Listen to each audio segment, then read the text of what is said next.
I played Elden Ring for the first time a year ago, and I was bad at it. Like, really bad. I expected one day I'd just give up, but for some reason I didn't. I just kept playing, and after 100 hours, I finally beat Elden Ring. Then I beat it again, and another time. I've beaten this game 6 times, please, send help. Then I went to Bloodborne, and Dark Souls 3, then Sekiro, then Dark Souls 1, and Dark Souls 2. Weird order, I know. After all of this, I felt motivated to do a boss ranking, and that's exactly what I'm going to do, ranking what, in my opinion, I believe are the 10 hardest bosses in the Souls series. Of course, this is all just my opinion, and a lot of the spots on here I do feel like are interchangeable. But to me, some of them aren't, so there will be points in the video where I will explain that I think there's a difficulty gap from one spot to the next, and we'll discuss those when I get to them. So, let's get to the ranking. At number 10, I have the Nameless King from Dark Souls 3. Definitely one of the more infamous and badass bosses in the Souls series. I mean, he pulls up on a dragon. But turns out the dragon is hella light, and the actual boss is after the first health bar. Aw, he put his hand on the dragon. Is he gonna... Oh, he's putting it down. So once he puts his dog down and imbues lightning from its skull or something, that's when the fight actually becomes as infamous as it is.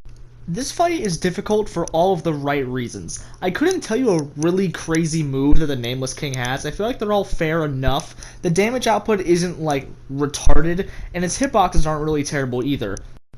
This is undoubtedly, though, the hardest boss in the Dark Souls 3 main game. While his damage isn't stupid, it is good, and his health bar is pretty tanky. He's got some nice AoE moves, but again, there's nothing absolutely crazy about his moveset to write home about. That's why Nameless King is at number 10 and not any higher, so let's talk about who's above him. At number 9, we have Ornstein and Smough from Dark Souls 1. If you are a Dark Souls 1 fan, you might want to skip the next minute. While Nameless King is difficult for all of the right reasons, Ornstein and Smough are difficult for all of the wrong reasons. Ornstein's lunges are dumb as hell, and remember, this is a duo fight, so they try to act somewhat coordinated to make it a little more fair, but the fun thing about it is they're actually not at all. Then once you've killed one of them, which for me was typically Smough, which is a shame because he's a friend and was certainly shaped like one, then the other one, bitch-ass Ornstein, would go Super Saiyan, grow massive. Now he covers the whole field, and the camera angles are just horrendous. But I just need to get good, and then none of this would be a problem. Alright, welcome back, Dark Souls 1 fans. We were just moving on to our number 8 spot, which is Sister Friede from Dark Souls 3. Alright, so let's take this one step at a time. Phase 1, it's like Nameless King, it is very light. Then Phase 2, she calls up her dad to beat you up, and I mean, he's pissed. Friede stays passive for most of this phase though, and really the only way you're gonna get caught by both of them at the same time is if you're not looking out for her. They have a shared health bar here, so if you just target the dad the whole time, you can get through this phase very quickly. Then in Phase 3, everything goes to shit. She has this high-powering, far-reaching Black Flame AoE, all of her moves have Frostbite and have Frost on them, plus there's this crazy-ass grab. Oh, what is that? Phase 3 is easily the hardest one, and while Phase 1 and 2 are relatively easy, you're still having to go through 3 full health bars here, and in that third health bar, she's extremely fast, nimble, and high damaging, and that's what puts her at the number 8 position. At number 7, we have Ludwig the Holy Blade from Bloodborne. Footage is limited here, sorry, but I've got the OST playing in the back, so hopefully that makes up for it. This fight is divided into 2 phases. In the first phase, he fights exactly how he looks. He's just a monster going on a rampage, and his moves are very unorthodox and quick. In the second phase, which is what you see now, he pulls out the Moonlight Greatsword, and he's much more structured with his attacks. It's kind of like reverse Godfrey in a way, where in the first phase it is structured and organized, and the second phase is just a hellhole with a bunch of high damaging and random attacks. And just like Godfrey, the chaotic phase is much more difficult. In the first phase, Ludwig is suffering from brain rot, probably from playing too much League of Legends, but then, once you beat his ass enough, eventually he gets cleansed and takes a shower, pulls out the Greatsword, and suddenly he is much easier. You just need to strafe around him and do a little bit of rolling. His moves are pretty predictable, they're not terribly quick, and besides this one AoE that's going to catch you off the first time you see it, there's nothing that's really going to get terribly in your way. But The first phase is so insane. He has a dash attack that one-shotted me at whatever my HP level was when I fought him at the time.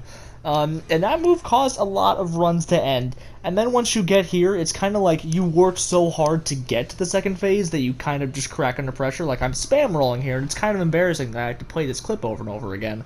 But once you lock in and ignore that the bad bitches are watching, second phase isn't actually that bad. But overall, this fight is pretty hard and puts it at number 7 on this list.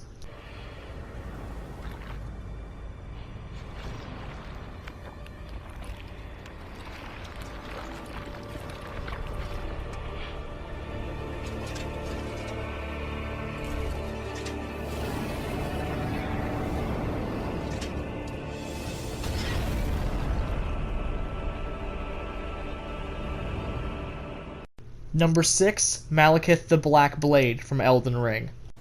Just like Ludwig, this fight is 2 phases and one is significantly harder than the other one, but I do feel like there is a pretty significant difficulty gap between Maliketh and Ludwig. Let's start off with this first phase called Beast Clergyman. So, I used to always think that this fight was, like, really difficult because he never stops attacking, and yes, that is true, he never stops attacking, really, but when you look at his moveset, there's not actually a lot going on. He's got several different swipes that all really do the exact same thing, and then outside of that, he throws knives, he'll throw a rock, and sometimes said rocks will come out of the ground and you just need to run away. But he's got a lot, and I mean a lot of moves that are easily counterable, and they all are basically the moves that aren't swipes. His knives, for example, he just kind of stares at you for a good second or two after that, and you can easily get a hit in there. That move that you saw right there where he just did a little swipe is also very easy to counter. And then he's dead. Oh, shoot. Maliketh is a bitch, and I wish this dog was female so that it could be taken literally. No boss stresses me out more than second phase Maliketh. This fight is so fast-paced, I don't know how he is practically flying. Dogs cannot do that because if they could, my dog wouldn't constantly bark when he gets stuck on the staircase. Regardless, if you see red, and I don't mean the you died screen, but you'll see that a lot too, trust me, that means that you're getting this little status effect that decreases your total amount of HP, which I feel like is just really rude. I don't really know why they had to add that necessity, but I know exactly why they did it. It's because they want Maliketh to be a name that comes up in these top 10 bosses list, and damn it, they earned it. The only thing really saving you is that his health bar is not actually that tanky. Well, first off, you're only fighting this version of Maliketh in the second half of the health bar, but then the amount of damage he takes is actually pretty chunky. I feel like he loses defense compared to the first phase. So you don't actually have to hit him a lot, but your room to hit him is not that great because most of the time he's not on the floor. He's hitting you with these AoEs that, oh my gosh, they are so difficult to dodge. The damage is crazy, the AoEs are insane. My heart rate is going so fast while I'm in this fight. I don't even know how. I don't have a heart attack or go into any form of cardiac arrest when fighting him, but he has a few moves that are very easily telegraphed and avoidable and also counterable. If you see these moves enough, you should be able to win unless you choke like I almost do. But still, this fight definitely deserves a shout out in the top 10. Not quite top 5. If this was the whole fight and there was no Beast Clergyman, probably top 3 material here. But thankfully they spare you that. But yeah, this fight's awesome. Number 6.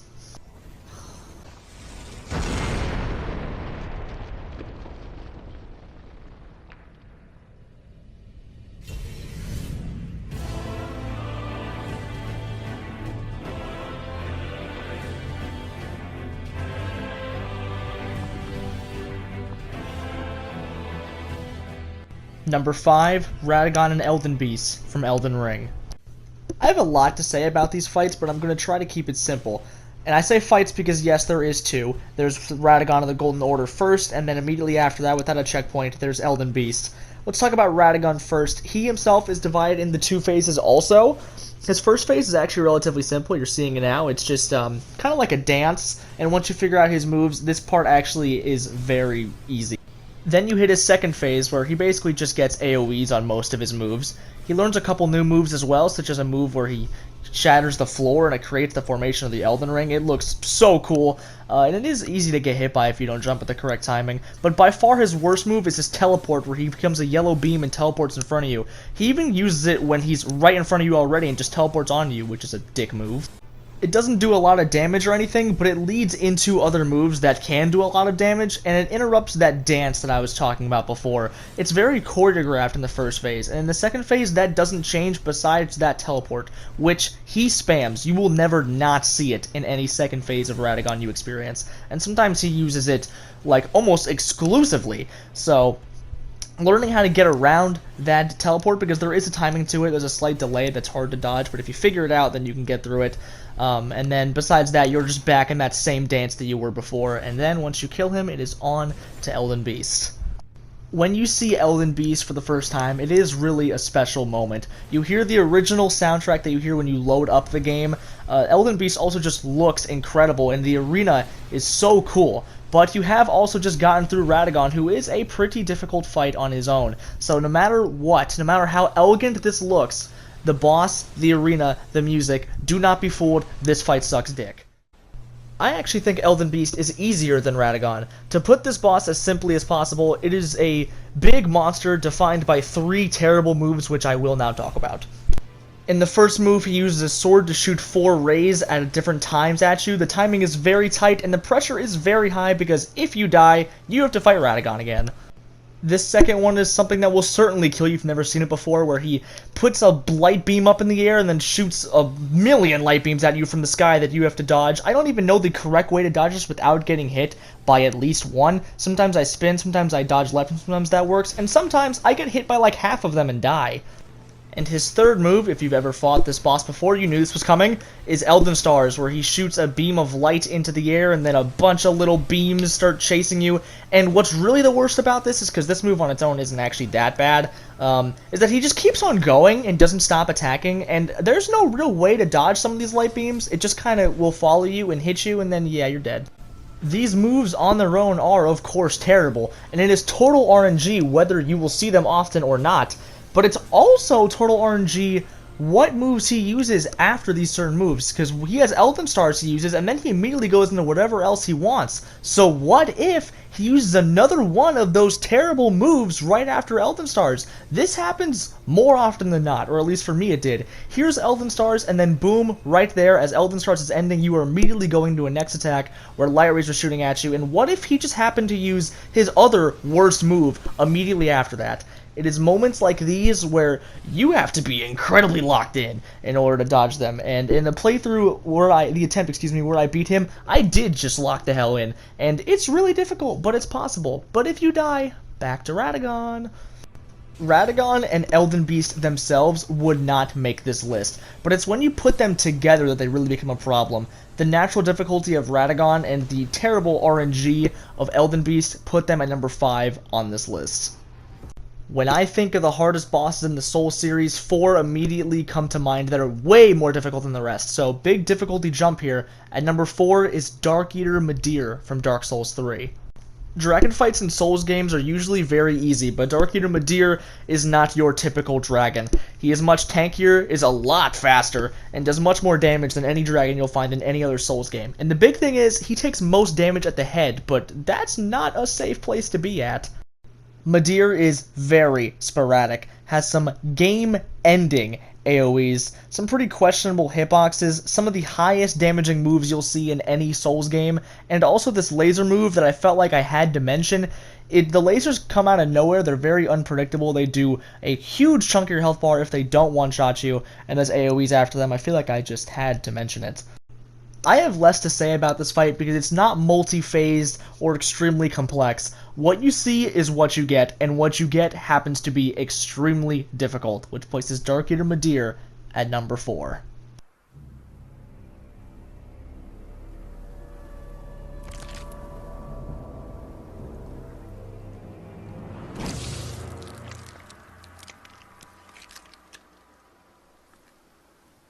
Pitiful grandchild. This was your last wish.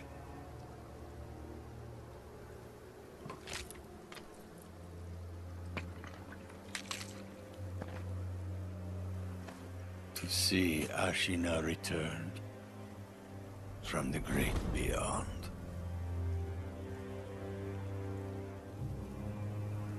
Which means Sekiro.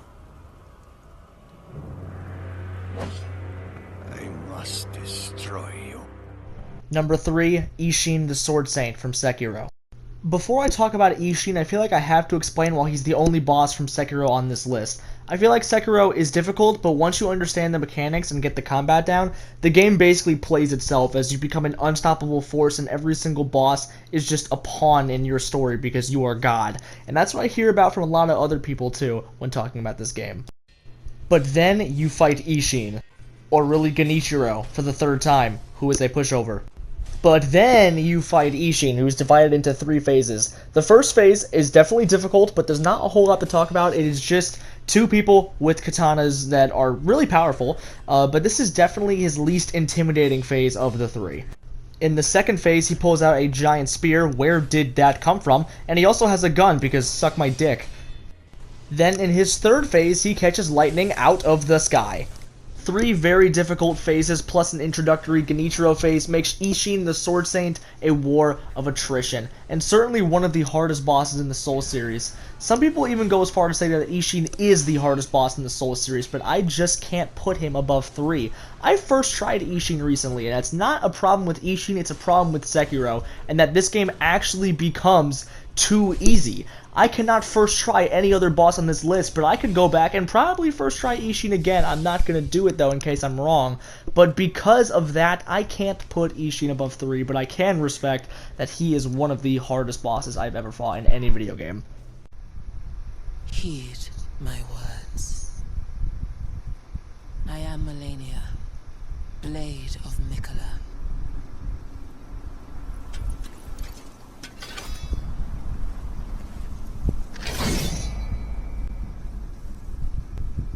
And I have never known defeat. Number 2, Malenia, Blade of Miquella from Elden Ring. Waterfowl Dance. That is why. Malenia is like Elden Beast on crack, and I know at first that makes no sense, but give me a chance to explain. Malenia's difficulty is defined by 1 or 2 near impossible to dodge moves. Imagine Malenia without Waterfowl Dance. Imagine Malenia without that second phase move where she brings out all of those flower soldiers.